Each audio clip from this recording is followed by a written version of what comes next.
Gente, então vamos abrir nossas Bíblias aí em Gênesis. 39. Gênesis 39, né? A gente vê aqui de Gênesis, do capítulo 1 até o capítulo 11, Deus se preocupa com a história da humanidade.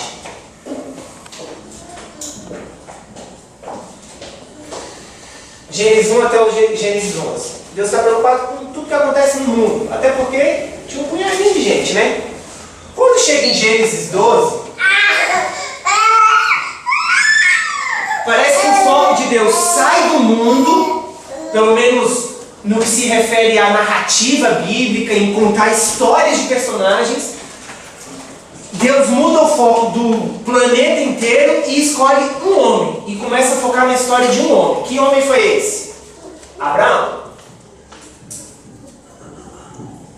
Depois de Abraão vem o filho dele, Isaac. E a gente ficou várias lições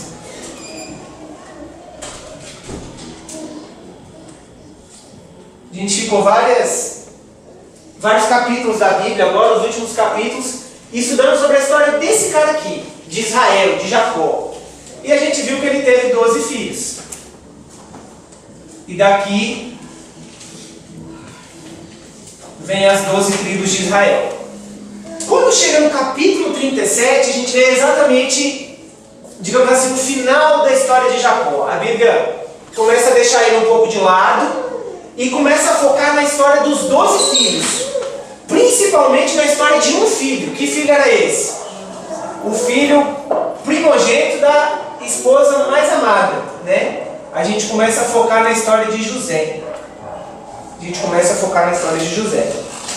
E a gente vê no capítulo 37, vocês estudaram isso com o Ricardo, que em Gênesis no capítulo 37, a história de José já aparece ele ali com mais ou menos uns 17 anos, quando ele é vendido como escravo pelos próprios irmãos. E aí o Ricardo deve ter alertado, principalmente os pais que aqui estão, né, do perigo que a gente causa às vezes dentro da nossa família, ao demonstrar preferências por filhos. É óbvio que existem filhos que são mais chegados, mas uma família grande, igual a de Jacó, que ele tinha 12 filhos, né? É óbvio que existem filhos que são mais parecidos com ele, que gostam das mesmas coisas que ele, que escutam mais a ele. Esses filhos acabam ficando mais próximos. E eu não tenho dúvida de que Jacó amava todos os filhos dele, mas ele demonstrava na prática preferência. Ele preteria os outros filhos, né, em prol de José. Tá certo que José até que merecia, porque a Bíblia fala que ele era o quê? Íntegro, que ele era amoroso, que ele era obediente ao pai, que ele temia a Deus. Mas é muito perigoso quando os pais resolvem demonstrar preferências pelos filhos. E a gente viu que essa preferência ficou ainda mais evidente quando ele ganhou o quê? Quando ele ganhou uma túnica, né? Uma capa. Quando José ganha uma túnica de várias cores, né?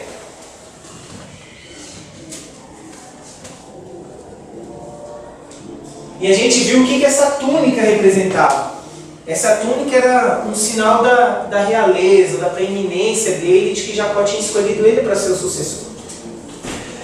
E aí, o capítulo 37 termina com José sendo vendido e sendo levado para o Egito. Olha só como é que termina o final do capítulo 37, verso 36.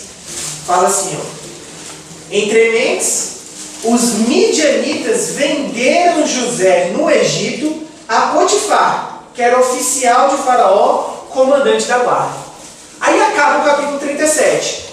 A lógica seria o capítulo 38 começar assim, ó: José foi levado ao Egito e Potifar, oficial de Faraó, comandante da guarda, que é o versículo 1 do capítulo 39. Vocês perceberam que eu estou lendo o capítulo 39, verso 1, né?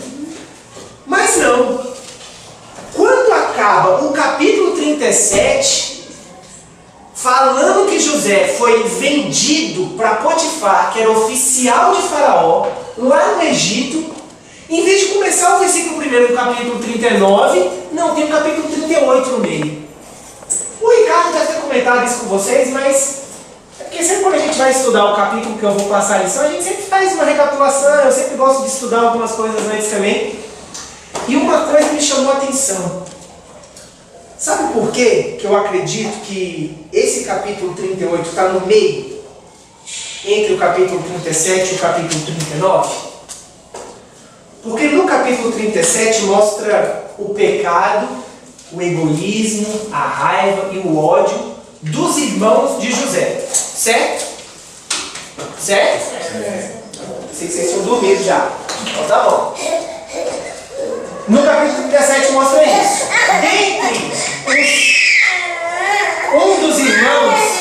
Dentre um dos irmãos de José, está um cara chamado o quê?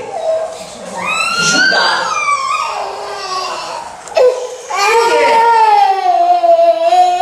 Quem é esse cara? Por que ele é importante na Bíblia? Da descendência dele veio alguém importante, alguém que seja digno de nota? Davi. Próprio Jesus. Ok. Dele veio quem? Jesus. Davi. E de Davi veio quem? Jesus. Exatamente. Então, quando a gente lê o capítulo 37 e a gente vê que a ideia de vender José foi desse cara, e quando a gente vai para o resto da Bíblia e vê que ele gerou a Davi e gerou a Jesus, a gente fala assim, não é possível. Não tinha ninguém melhorzinho para Deus escolher, não? O próprio José. Né? Por que ele não escolheu José? Porque, como se fosse eu que tivesse que escolher, se eu fosse Deus, falasse, não, o meu filho tem que nascer em alguma linhagem humana. Vocês escolheriam que o filho de vocês fossem descendentes de José ou fossem descendentes desse cara que cometeu esse pecado terrível contra José? O que vocês escolheriam? Sinceramente, humanamente falando, eu, sem sombra de dúvida, eu falo, meu amigo, é José 100 vezes José. E é por isso que é importante o capítulo 38 no meio. Porque entre o capítulo 37, que é quando Judá faz essa atrocidade, e o capítulo 39, que é quando José começa a ascender lá no Egito, tem uma história desse cara. E qual é a história desse cara? No capítulo 38, que foi a lição do sábado passado. Aí você pode até falar assim, mano, aí eu não estou entendendo. Porque no capítulo 38, parece que a história de Judá se complica mais ainda. Porque ele tinha acabado de ficar viúvo, né? A Bíblia não fala durante quanto tempo, mas já tinha um pouquinho de tempo, mas não era tanto assim. Porque a nora dele ainda estava usando os vestidos da viuvez, ainda estava sofrendo luto pelo filho. E aí logo na sequência a esposa morre, né? E aí a gente vê Judá se envolvendo com a própria nora, acreditando que ela era uma prostituta. Aí você fala, mano, tá ficando mais complicado, porque no capítulo 37 ele vende o irmão.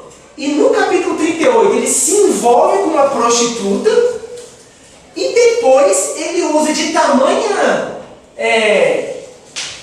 como é que eu posso dizer? Ele é tão fiel, ele é tão Caxias na aplicação da lei, porque a lei dizia que a nora dele era noiva do filho dele que tinha ficado vivo. E aí ele não dá o filho mais novo. Porque lembra, ela casa com o filho mais velho morre, ele dá o segundo filho, o segundo filho morre, ele fala assim, olha, não, vai para a casa do teu pai, quando o meu filho mais novo, o terceiro filho, ficar mais velho, aí você se casa com ele. E aí ela fica na casa do pai e ele não dá o filho. Mas para todos os efeitos, ela era noiva do filho. É por isso que quando ela é descoberta grávida, ele fala, como que ela foi capaz de fazer um negócio desse? Ela estava prometida para o meu filho. Ela tinha que esperar o meu filho ficar mais velho, para ter idade para se casar, para eles poderem consumar o casamento. Mas ela é noiva, ela adulterou. Ela quebrou a lei, traz essa mulher para cá. E a lei dizia que ela devia ser morta. Queimada. A lei dizia que ela devia ser apedrejada. O queimar ficou por conta dele. Percebe a rigidez que ele tratou a lei? Não, ela tem que ser queimada. Ele foi além do que a lei exigia. E aí quando Tamar apresenta, né, os penhores que ela tinha ficado, o cajado, o selo, e fala, olha, o cara que é o pai do menino que eu estou levando, é o dono desses objetos aqui. Aí Judá viu que os objetos eram de quem? Dele. E ele viu que a justiça dela era muito maior do que a dele. Porque ele estava disposto a matar ela, mas ele, por conta da lei, para cumprir a lei, mas quando foi a vez dele de cumprir a lei, de entregar o filho dele mais novo, que já tinha chegado à idade de casar, ele falou que não entregaria. E por que isso é importante na história de Judá e de Tamar? Porque foi essa situação, foi este episódio que fez com que Judá começasse a compreender o verdadeiro caráter da lei de Deus e o verdadeiro caráter do próprio Deus. Foi a partir dessa situação, foi a partir deste episódio que o caráter de Judá começou a ser transformado. Foi a partir deste episódio que a maturidade espiritual chegou para ele. E este episódio foi tão importante que Moisés, que foi quem escreveu o livro de Gênesis, colocou sabiamente entre o capítulo 37 e o capítulo 39, que volta a história de José, colocou este episódio de Judá, para a gente começar a perceber a diferença de Judá entre os irmãos dele. E é por isso que quando a gente vai para o capítulo 39, depois o capítulo 40, 41, a gente vê a importância que Judá começa a ter na história de José ele passa a ser, quando você é o ator principal, gente, o protagonista dessa história. Ele passa a ser o protagonista, ele passa a ser o líder dos irmãos dele. Pode ver que quando a gente vai chegar lá no capítulo 42, quando os irmãos dele descem para o Egito, a gente vê que é Judá que toma liderança, é Judá que vira o porta-voz dos irmãos, é Judá que se responsabiliza por Benjamim, é ele que convence o pai a deixar Benjamim descer com ele. Mas tudo isso só faz sentido na nossa cabeça quando a gente entende o capítulo 38 e a gente vê o tanto que o capítulo 38 foi importante na história de Judá. E o tanto que um episódio na nossa vida pode mudar o rumo da história. E é exatamente este episódio importante que aconteceu na vida de Judá, também aconteceu na vida de José. E agora sim, entre o final do capítulo 37 e o início do capítulo 39, que a gente vai estudar hoje, pelo menos o início dele, a gente vê que decisões de minutos ou de segundos na nossa vida podem influenciar todo o restante dela. E aí vem os detalhes, também com certeza o Ricardo deve ter comentado isso. A misericórdia divina com Judá, com Tamar, porque sabendo da condição que ela ficaria para o resto da vida, Deus não concede só um filho para ela, concede 2 filhos. A bênção dela foi dobrada.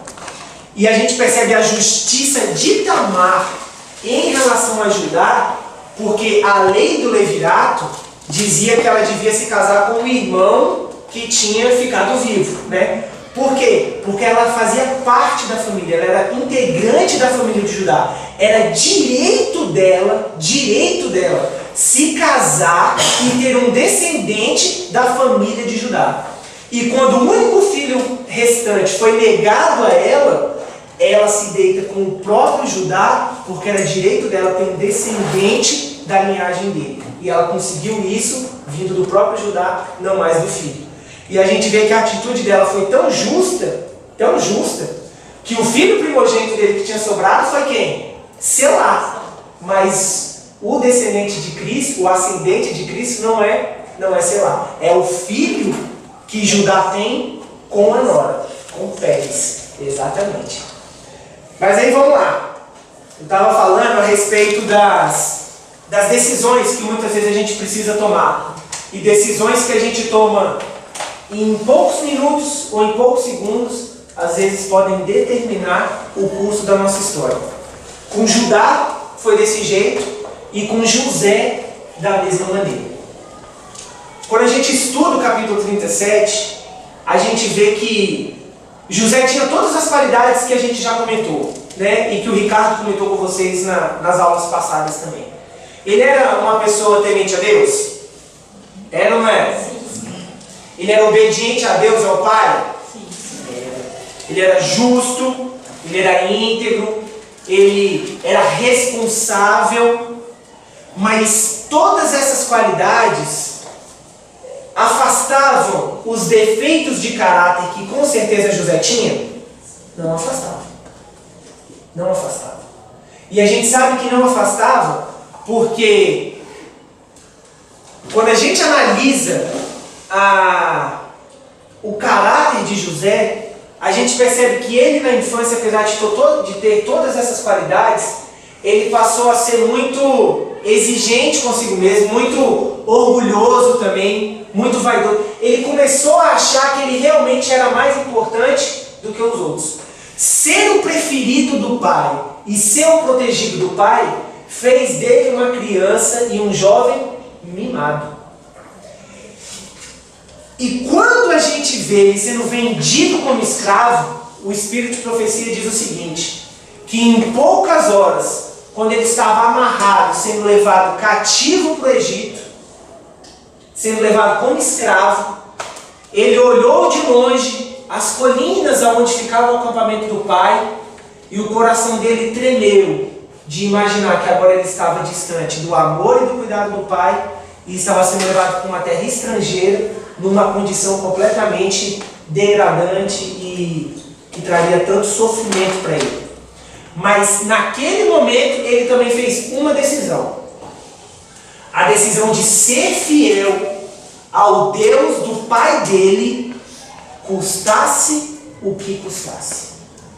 Aquela decisão de José, e o Espírito de Profecia deixa isso bem claro em Patriarcas e Profetas, que aquela decisão, naquelas horas de caminhada entre a venda dos irmãos e a chegada dele no Egito, foi o que mudou para sempre a vida dele. O mesmo aconteceu com Daniel e os 3 amigos, quando foram levados cativos para a Babilônia. Houve uma decisão dos 4 de ser fiel, independente do que acontecesse. Custe o que custar, eu vou permanecer fiel ao Deus de meu pai. E o capítulo de Patriarcas e Profetas ainda complementa, falando que aquelas poucas horas em que decidiu o destino de José, que aquilo ali fez com que ele tomasse essa decisão resoluta, assim, de ser resolvido, de não se afastar dos caminhos de Deus, custasse o que custasse, que a experiência que ele enfrentou naquele caminho, até ser vendido como escravo para Potifar, fez com que ele amadurecesse e aprendesse coisas que uma vida inteira nas tendas de Jacó não fariam ele aprender. Sabe o que isso já ensina para a gente? Essa mesma lição vai se desdobrar e vai ficar mais ampla à medida que a gente estudar o capítulo 39, 40 e 41. Mas desde o início isso já fica bem claro para a gente, em que existem falhas no nosso caráter, existem pecados que são acariciados pela gente, existem atitudes, existem escolhas que a gente toma, que se Deus não permitir que dificuldades e tribulações cheguem até a nossa vida para fazer uma limpeza, a gente vai morrer com esse pecado e a gente vai acabar perdendo a salvação. O que essa lição de José mostra para a gente é que existem dificuldades que vêm na nossa vida para o nosso aprendizado. As tribulações que nós passamos são instrumentos de Deus na nossa vida para burilar o nosso caráter, para transformar o nosso ser e para que nós possamos nos desenvolver em pessoas que reflitam o caráter que Deus almeja ver em nós e nos habilitem a herdar o céu. É isso que a gente tem que ter em mente. Mas aí José chega no Egito. Agora sim, capítulo 39, verso 1.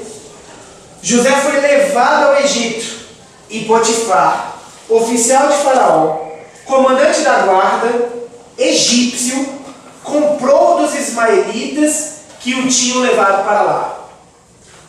Como eu sempre falo, a Bíblia não tem palavra morta. Por que a Bíblia mencionaria de novo o que ela já fala a respeito de Potifar, mas ela acrescenta uma coisa? Leiam de novo o verso 36 do capítulo 37. É o mesmo verso. O capítulo 37, verso 36 e o capítulo 39, verso 1 é o mesmo verso. Olha só. Entremente os midianitas venderam José no Egito a Potifar, oficial de Faraó, comandante da guarda. E o verso 1 do capítulo 39 fala que ele foi levado ao Egito a Potifar, oficial de Faraó, comandante da guarda, egípcio. Tem alguma coisa de diferente nesses dois versos? Ele está ressaltando justamente que Potifar é um egípcio. Egípcio. Tem mais alguma coisa que destaca? Ou o resto é tudo igual? Hã? No verso 36 também fala que ele é oficial de Faraó, comandante da guarda. Sabe qual é a única diferença desses dois versos? É que no capítulo 39, verso 1, fala que Potifar era egípcio. Nos dois versos falam que ele era o nome dele, aonde que ele estava, a função dele e a quem ele servia. Mas no capítulo 39, verso 1, fala que ele era egípcio. Agora eu pergunto para vocês, qual era a região que ele estava? Qual era o país? Faz sentido eu falar assim, tá aqui o Altair, meu amigo, tá, ele é casado, brasileiro, entendeu? Ele, brasileiro, malo brasileiro. A gente está no Brasil, meu amigo.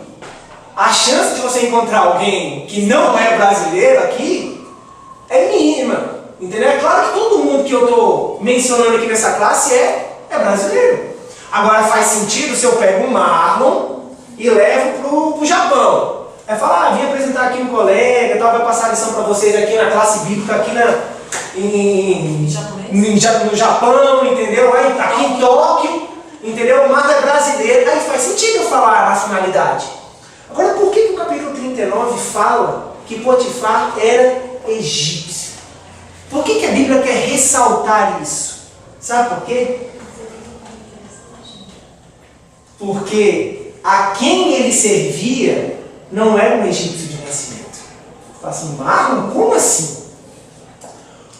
Quando a gente vai para a arqueologia, a gente vê que o rei do Egito, na época de José, na época de Potifar, a Bíblia não fala o nome, mas fala que, essa daqui mesmo, quando a gente vai para a arqueologia, agora esquece a parte bíblica, eu estou indo para a parte histórica e arqueológica aqui. Foram os reis da 17ª e da 18ª dinastia. E estes reis, da época de José e da época de Potifar, eles não eram egípcios de nascimento. Eles tinham conquistado o Egito e eles eram Ixos. Era o nome da... Como é que eu posso dizer? Dos povos dele, da linhagem dele. Do mesmo jeito que o povo de Israel eram conhecidos como os hebreus, essas pessoas aqui, esses reis que dominaram o Egito, eles eram Ixos. E eles tinham origem asiática, semita. Quando a gente vê isso, a gente começa a compreender o porquê que a Bíblia ressalta que o comandante da guarda deste faraó era um egípcio, ou seja, uma pessoa natural do Egito, porque quando alguém conquistava uma nação, o que ela fazia com todas as pessoas dos altos cargos? Tira todo mundo e eu vou colocar pessoas da minha confiança. Agora, Potifar não. A Bíblia chama a atenção de que não era normal ter um alto oficial naquela situação que era egípcio de nascimento. E é por isso que quando José é levado perante o faraó, fica mais fácil E Faraó toma com tanta naturalidade, com tanta facilidade, a decisão de nomear um semita governante de toda aquela terra. Porque afinal de contas vinha da mesma região que o próprio Faraó tinha vindo. E agora a gente compreende também por que quando José morre, e 215 anos depois, quando a gente vai lá para Êxodo, no capítulo 1, fala que se levantou um faraó que não conheceu José e escravizou todo o povo de Israel. Por quê? Quem tomou o poder foram, aí vem a 19ª e a 20ª dinastia, né? E esses faraós eram naturais do Egito. Por isso que eles tinham tanto ódio dos faraós da 17ª e da 18ª dinastia. É por isso que eles mataram todo mundo e escravizaram aqueles que eram protegidos pelos faraós dessa dinastia. Quando a gente vai para a arqueologia, quando a gente vai para a história, a gente começa a compreender o porquê dessas coisas acontecerem da maneira que aconteceu. Mas então, vamos lá para o versículo 2. Depois que José é vendido, José foi levado ao Egito e Potifar, oficial de Faraó, comandante da guarda egípcio, comprou-o dos ismaelitas, que o tinham levado para lá.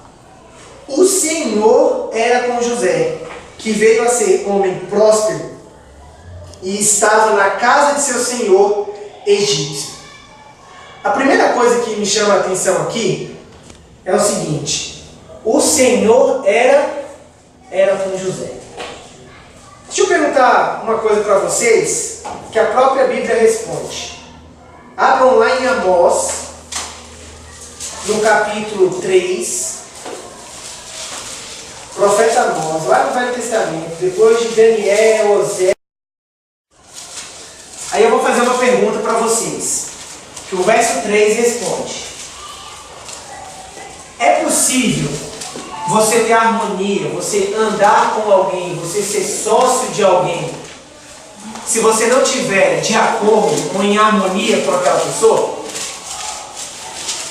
Eu quero comprar uma sociedade como ele.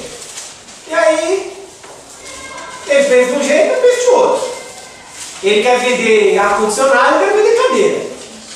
Ele quer abrir de domingo a domingo, eu quero fechar do sábado e domingo. Tem como a gente ser sócio? Não, isso é difícil. Então o verso 3 fala assim, ó. Capítulo 3, verso 3. Amós 3, 3. Andarão dois juntos, se não houver entre eles acordo? Tem como andar juntos, se não houver entre eles acordo? Aí eu pergunto, agora volta lá para o verso 2 do capítulo 39. O Senhor era com José. Ou seja, Deus estava junto com José, andava com José, ou José andava com Deus, né? É possível andar com Deus se não tiver de acordo com Deus? É possível? Não é? Agora, olha só, a Bíblia fala, a gente vai ler várias passagens agora, deixa sempre o dedinho marcado aí em Gênesis, que a gente vai voltar para Gênesis sempre, mas vamos começar a folhear a Bíblia agora. Vamos lá para Salmos. No capítulo 116, verso 5. Olha só o que Salmo 116, verso 5 fala a respeito de Deus.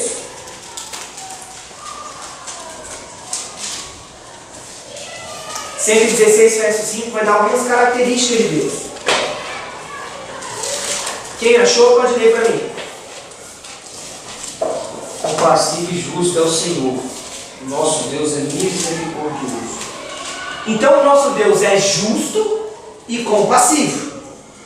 Jeremias 9, 23. Vai um pouquinho mais para frente agora.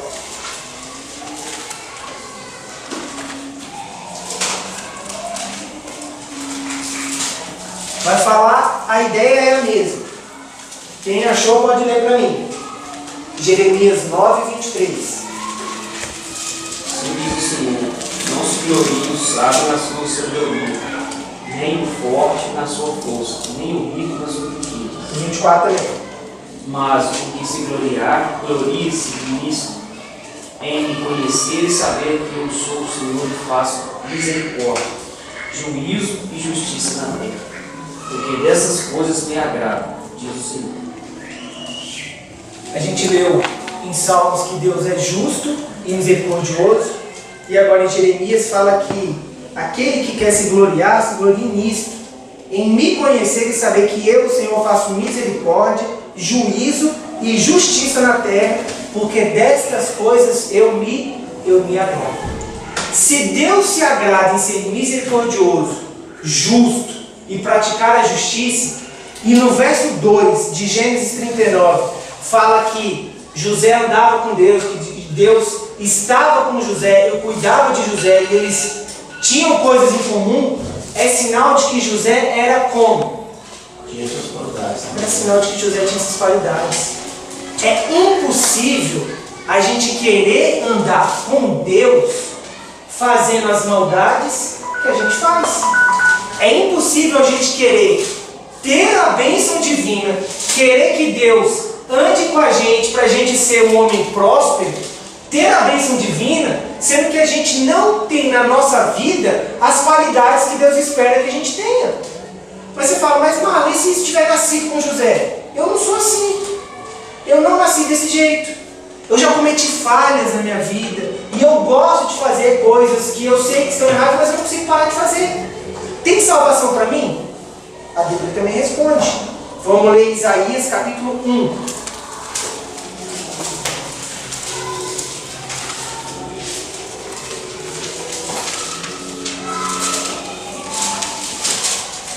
A partir do verso 16 até o verso 20.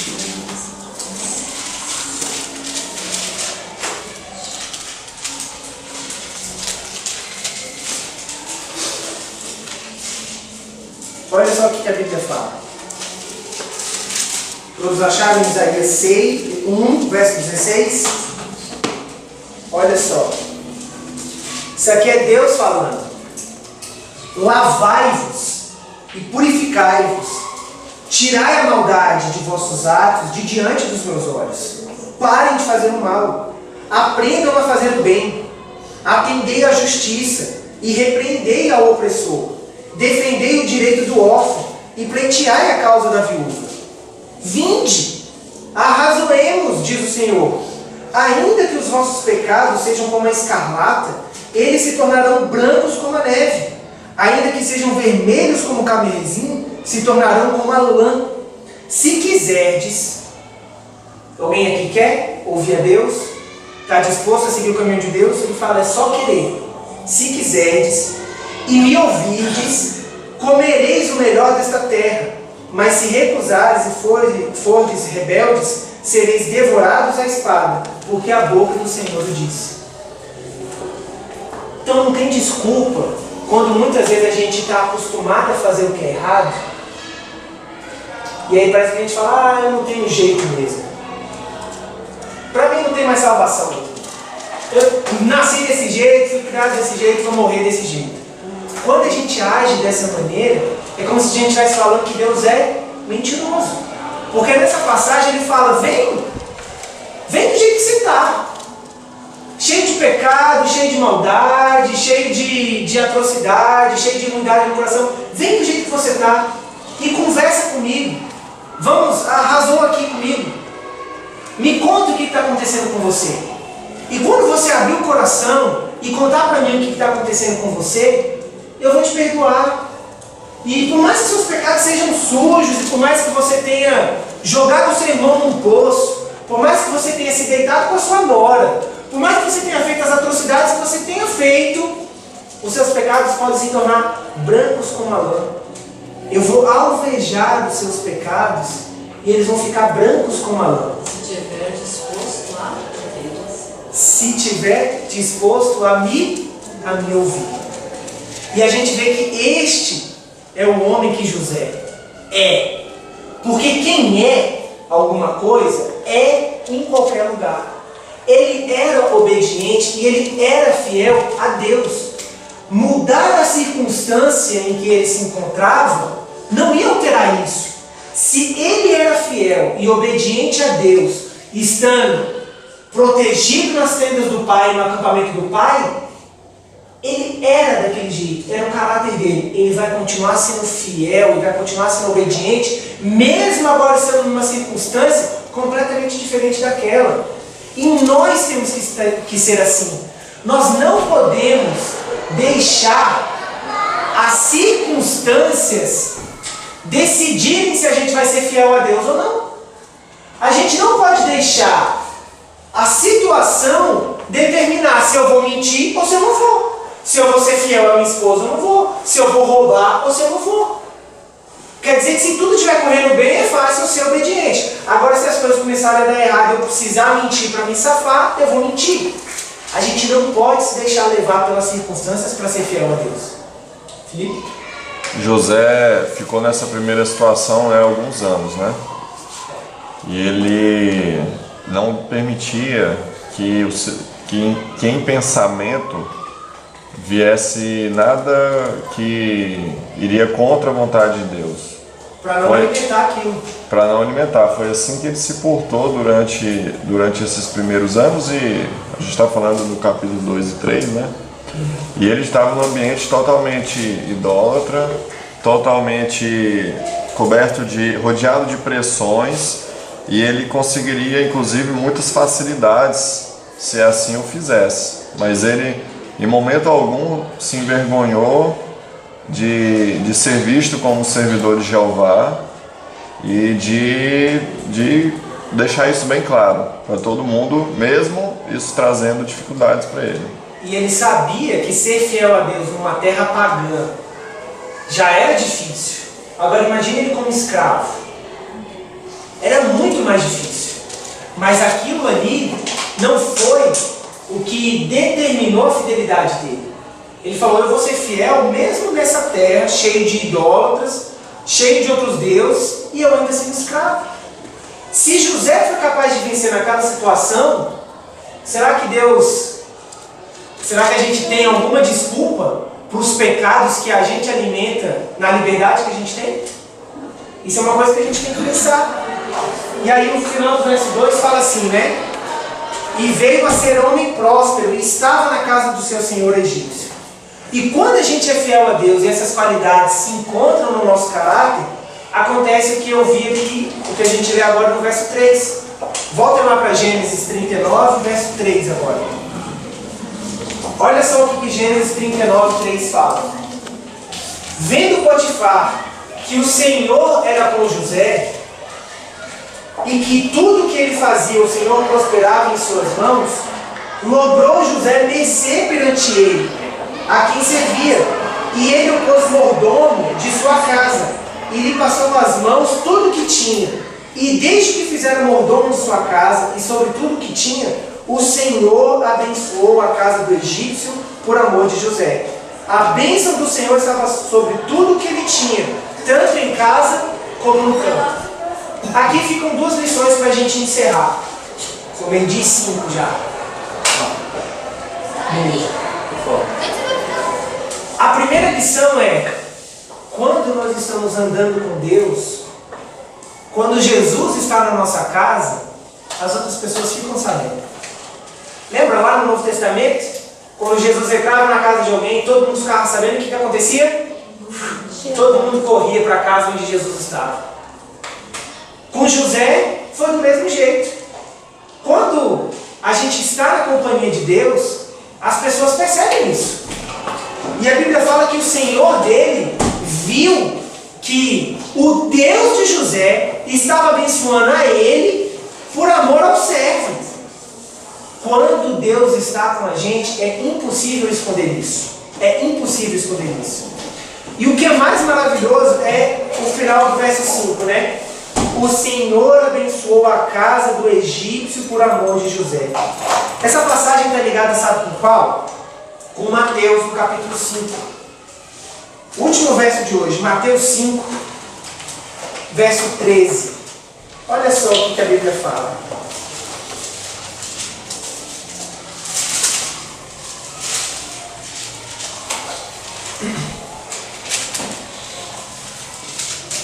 Quem achou pode ler.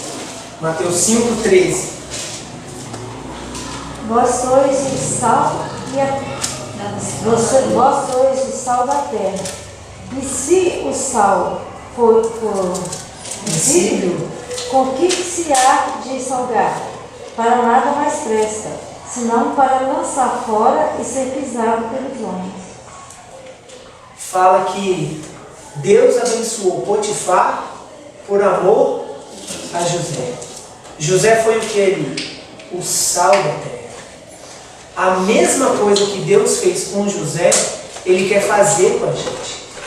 A Bíblia fala que os ímpios não fazem ideia da tamanha misericórdia que Deus tem deles e de quantas catástrofes não sobrevêm sobre o mundo por conta dos justos que aqui ainda habitam. Nós precisamos, assim como José, ser o sal da terra. Deus quer que nós demos sabor para a vida das pessoas que estão à nossa volta. Nós precisamos passar alegria, paz e esperança ao coração dessas pessoas, a fim de que ao olhar para nós, elas possam ver a Deus refletidos e ter a esperança, a alegria de que dias melhores virão. E quão grato é para um cristão, para alguém que é temente a Deus, saber que você está sendo um instrumento de Deus para abençoar a vida de outras pessoas. O meu desejo e o desejo de Deus para a gente essa semana é que nos esforcemos a ser justos, misericordiosos, retos, bondosos, assim como José era, refletindo o caráter de Deus, a fim de que durante essa semana as pessoas possam perceber Deus ao nosso lado. E quão maravilhoso não vai ser perceber que as bênçãos que Deus está derramando sobre a vida das pessoas que estão à nossa volta é porque nós estamos ali no meio, dando sabor, dando sentido para a vida. Que as pessoas possam olhar para nós, ver o nosso Deus refletido e que a gente possa a cada dia ser instrumentos na mão dele para abençoar a vida de outras pessoas. Amém? No sábado que vem a gente complementa aí o capítulo 39.